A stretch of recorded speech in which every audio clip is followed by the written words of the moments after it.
Bienvenue sur la télévision rwandaise. Au sommaire, le ministre des Affaires étrangères et de la coopération internationale, également point focal du gouvernement en district de Gasabo, honorable Vincent Wiluta, s'est entretenu ce lundi avec les dirigeants de différents niveaux dans ce district.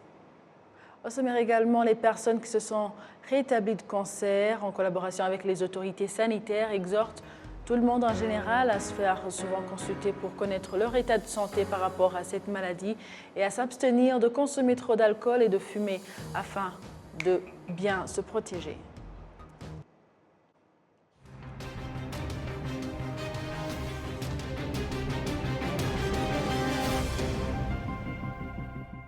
Bonsoir encore une fois et bienvenue au bulletin d'information. Le ministre des Affaires étrangères et de la coopération internationale est également point focal du gouvernement en district de Gasabo. Dr Vincent Wiluta s'est entretenu ce lundi avec les dirigeants de différents niveaux dans le district. Le récit suivant nous en dit plus.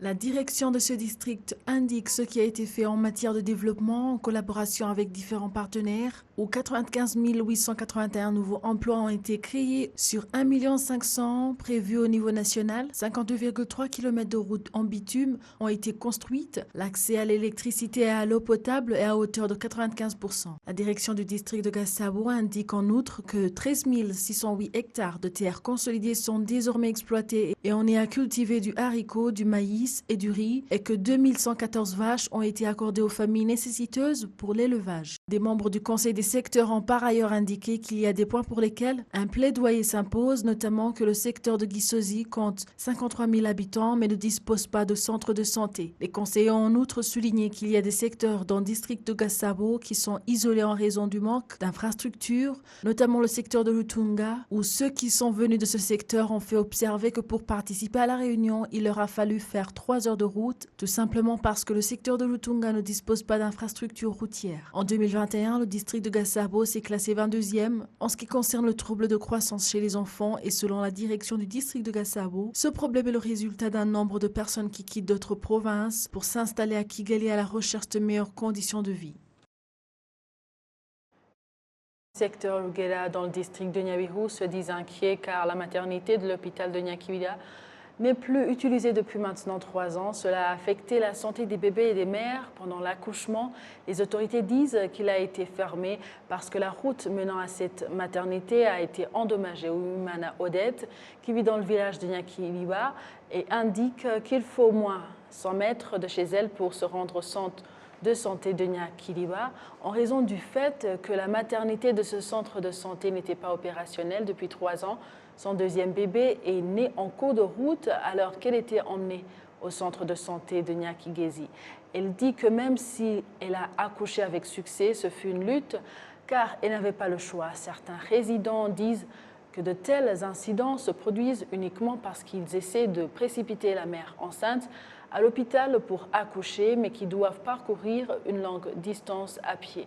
Avant la fermeture de la maternité du centre de santé de Nyakiliba, celui-ci recevait chaque mois entre 20 et 30 femmes enceintes, alors que ces 3 derniers mois, le centre de santé n'accueillait que 10 mères pour les prendre en charge après qu'elles aient accouché sur le chemin de l'hôpital.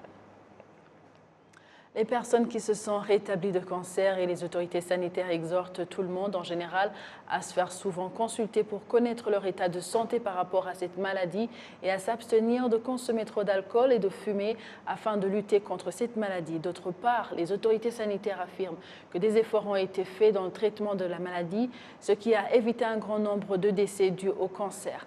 Edmond Kagile, qui a aujourd'hui 39 ans, il a été diagnostiqué de cancer de foie à l'âge de 32 ans. Il indique que ce n'était pas facile pour lui et il a subi une opération. Il témoigne qu'en plus de la douleur profonde causée par cette maladie, elle affecte également le cerveau et elle coûte très cher. Dr Achille Manila Kiza, un oncologue à l'hôpital Roi Faisal, a souligné que le fait que la majorité des patients qui se rendent dans cet hôpital soient des jeunes, il est important de les informer que le cancer du sein et celui de l'estomac sont les plus courant de nos jours et il exhorte tout un chacun de se faire consulter pour plus de précautions. Les statistiques indiquent qu'en 2021, 4 894 personnes ont été sous traitement de cancer dans divers hôpitaux du Rwanda, alors qu'au cours des 5 dernières années, 59% des personnes traitées pour un cancer ont pu continuer à vivre, tandis que 41% n'ont pas pu survivre. Le ministère de l'Unité nationale et de l'engagement civique exhorte les éducateurs à l'école et les parents en général à apprendre aux jeunes d'être caractérisés par l'unité et leur apprendre la véritable histoire du pays en vue de l'édification d'un avenir meilleur pour les Rwandais et le pays en général. Le point avec Kassim Youssouf. Ikirezi Linda et Ngenziganza Audrey sont en vacances scolaires. Ils indiquent que le cours de civisme les aide à mieux cohabiter avec les autres et à acquérir le sens du patriotisme. Le respect envers les parents, le patriotisme et la bonne cohabitation avec les autres dans la société en général. Nous sommes tous des Rwandais, nous devons tous être les mêmes et ne pas considérer que telle ou telle autre personne n'est pas de ma catégorie, non. Vous devez plutôt mieux cohabiter avec tout le monde afin que nous puissions promouvoir la culture de la paix dans notre pays. Cette éducation n'est pas l'apanage de l'école puisque certains parents comprennent leurs responsabilités pour apprendre aux enfants le civisme et la véritable histoire du pays. Lorsque vous dites à un enfant d'Umunyarwanda et que vous voyez qu'il le comprend, il y a là l'éducation civique, le respect et l'altruisme. Là, vous êtes en train de façonner un être merveilleux. Ce que vous lui apprenez, c'est ce qu'il va garder en mémoire. Notre unité et le patriotisme, lorsque vous lui en parlez selon leur âge, ils comprennent et les gardent dans leur esprit. Le ministère de l'Unité et de l'Engagement civique indique que le cours d'éducation civique à l'école, dont Umunyarwanda, où l'on enseigne notamment la véritable histoire du pays, vise à préparer l'avenir meilleur pour les enfants et le pays.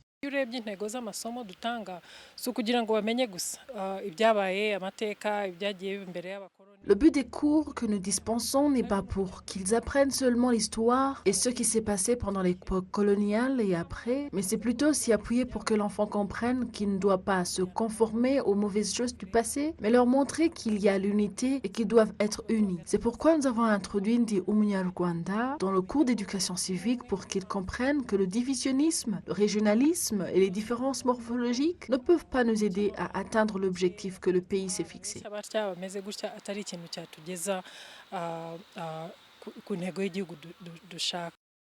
Le ministère de l'Unité nationale et de l'Engagement civique indique que les parents et les éducateurs en général ont la responsabilité majeure d'apprendre aux enfants la véritable histoire du pays.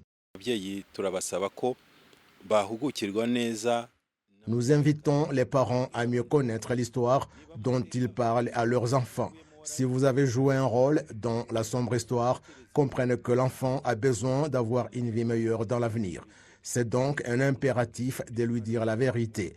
Les enfants sont invités à avoir la bravoure de connaître et de comprendre ce qui est mauvais et l'éviter de façon qu'ils peuvent demander à leurs parents si ce qu'ils leur disent est la vérité. L'objectif du programme d'Umunyarwanda est de promouvoir la valeur de la citoyenneté rwandaise en tant que fondement de la sauvegarde et du développement du pays, trouver le soulagement mutuel et œuvrer pour la dignité du Rwandais. Le ministère de l'Éducation indique qu'un programme scolaire a été mis en place où les cours relatifs à l'histoire du pays, l'éducation civique et le savoir-vivre seront dispensés selon le niveau atteint. De l'éducation à la santé pour parler des agents, des organes sanitaires et certains habitants qui indiquent davantage de sensibilisation s'impose pour que ceux qui reçoivent la dose de rappel contre le Covid-19 augmentent. Jusqu'à présent, seulement 176 000 personnes ont reçu la deuxième dose de rappel et c'est au moment où le Centre biomédical du Rwanda, RBC en siglé en anglais, indique que des doses de rappel vont davantage aider à lutter contre le Covid-19. De plus de 60 ans et de plus de 50 ans, mais souffrant de maladies non transmissibles, sont les premiers à recevoir la deuxième dose de rappel.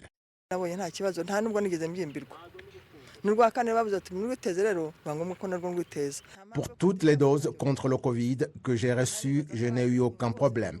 On a dit qu'il faut se faire vacciner pour la 4e fois et je suis allé le faire. Il n'y a pas de raison d'avoir peur car elle ne fait pas mal. Je n'ai jamais entendu dire que quelqu'un est mort parce qu'il a été vacciné, mais la vaccination a plutôt réduit la mortalité. S'il faut la 5e, je vais le faire.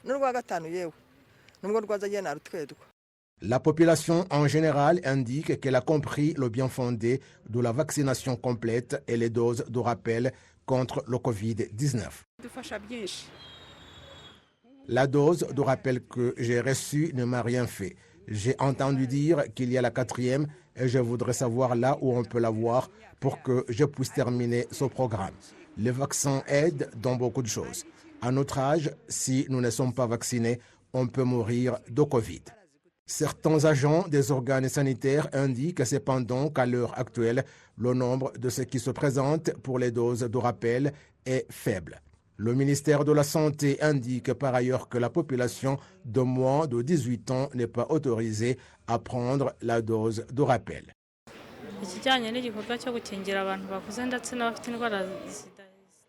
À propos de la vaccination des personnes âgées et des patients souffrant des maladies chroniques, leur nombre est encore faible.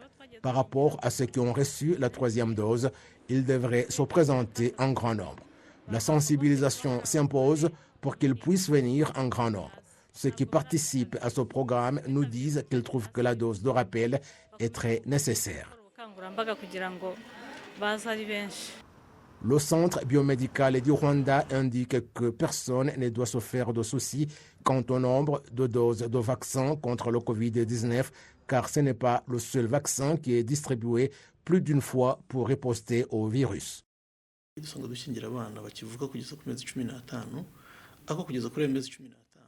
Nous vaccinons les nouveau-nés jusqu'à 15 mois et l'enfant se présente à l'hôpital au moins 6 fois.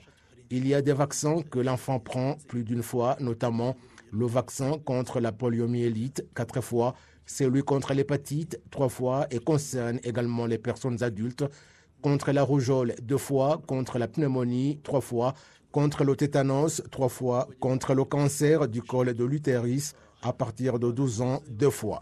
Il faut comprendre que le nombre de doses dépend de la maladie.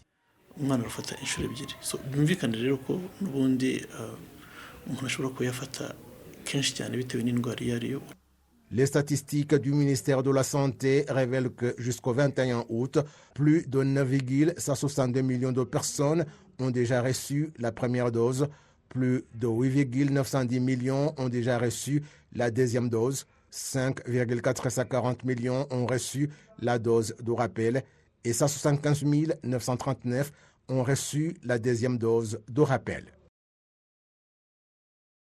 Merci à vous tous qui étiez au rendez-vous d'actualité de la télévision rwandaise. Au nom de toute l'équipe qui a réalisé cette grande information, je vous souhaite de passer une agréable soirée. À la prochaine et d'ici là, portez-vous bien.